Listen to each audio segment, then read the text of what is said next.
direction or the other could have really significant ramifications in terms of impact.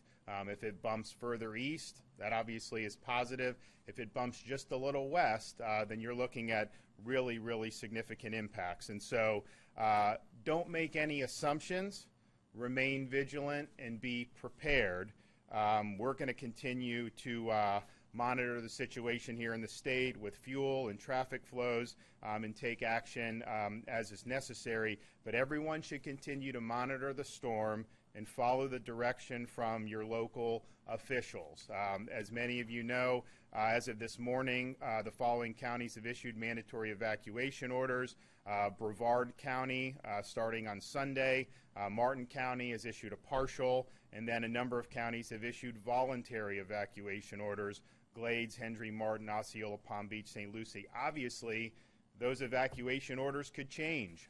So just continue to follow local updates, but remain prepared, continue to make preparations, and we will hope that the trend continues. But there is still significant chance of a strike on the state of Florida. If you look at that cone, anyone inside that cone needs to be prepared. And so, we're continuing to click on all cylinders here, and are going to continue to be monitoring the situation and working with both our local and federal partners. And we do have FEMA has been engaged with us from the beginning. We really appreciate that, and we have time to take some questions. Thank you for letting us get into the audio of the briefing. I wanted to ask you, with the two counties that have issued evacuation notices, are you doing anything to enhance that evacuation, lifting tolls or doing anything with the shoulders?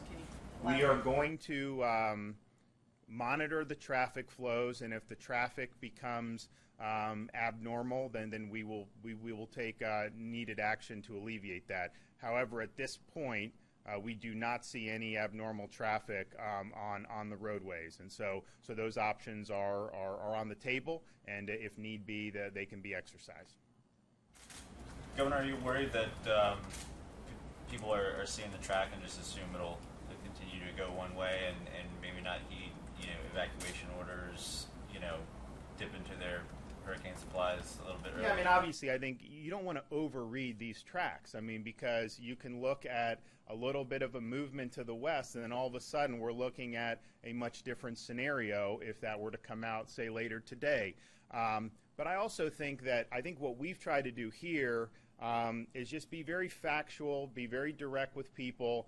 We haven't tried to overreact, but we've also tried to, put out the information and explain the risks. And so I think the fact that we've taken that approach, I think people look and say, okay, it looks like it's been positive movement, but we're not out of the woods yet. So I think people are going to probably still understand, that preparations need to be made, and understand, even if it doesn't directly strike Florida, this is a big, powerful storm. You're still looking at really significant storm surge on the east coast of Florida. You're looking at major flooding events in different parts of the state. And so the effects can range, but you're still looking at significant impacts even if the storm remains hugging the coast. So just be vigilant, listen to your local officials, follow the news, and do what you need to do to protect yourself and your families. Governor, how would you describe the fuel situation today as compared to yesterday? Better. Yeah, we had the trucks, they were in all night refueling. You're starting to get, those are now moving to the gas stations. Obviously, as the track has shifted a little bit, I think you're just naturally going to see less people in, say, Miami-Dade County waiting in line for gas. And so some of that will be, I think, taken care of with demand. But we had all these things going all night. We did the escorts as necessary. So I think the situation will likely be improved.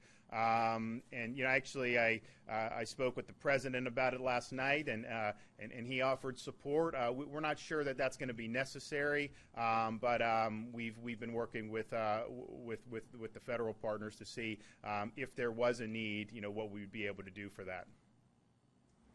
Can you tell us where you are most concerned about the flooding and surge impacts at this point? Well, I think there's a number of places. I mean, there's places that aren't even on the East Coast that have been flooding already, and so even if they get outer bands of rain, that's going to be a problem. You have places that have king tide that are already. I mean, some of these docks, the water's already up to their docks, and then you have things like the St. Johns River, where if that gets heavy rainfall, so there's a lot of spots around the state that'll be affected by this. Even if it does stay off the coast of Florida.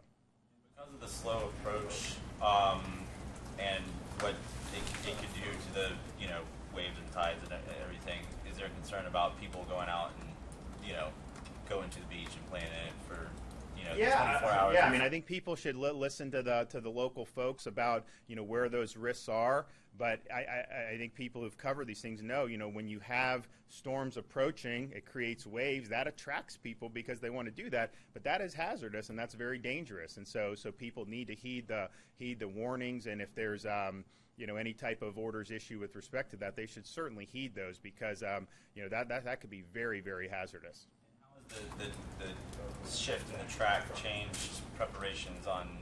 We heard the briefing, but how does that change either operationally or getting supplies to different areas? Well, I think it focuses the response and the preparations a little bit more. I mean, we were here 2 days ago, and the cone covered almost the entire state of Florida. Okay, well, are we going to have are they going to have people in Fort Myers ready to go?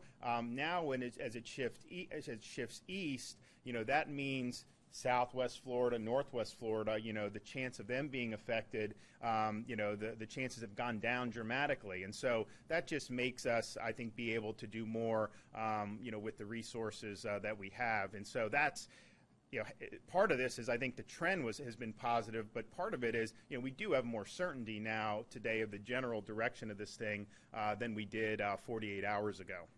And I'll tell you, you're looking at some of this stuff, and there's going to be more data that comes out.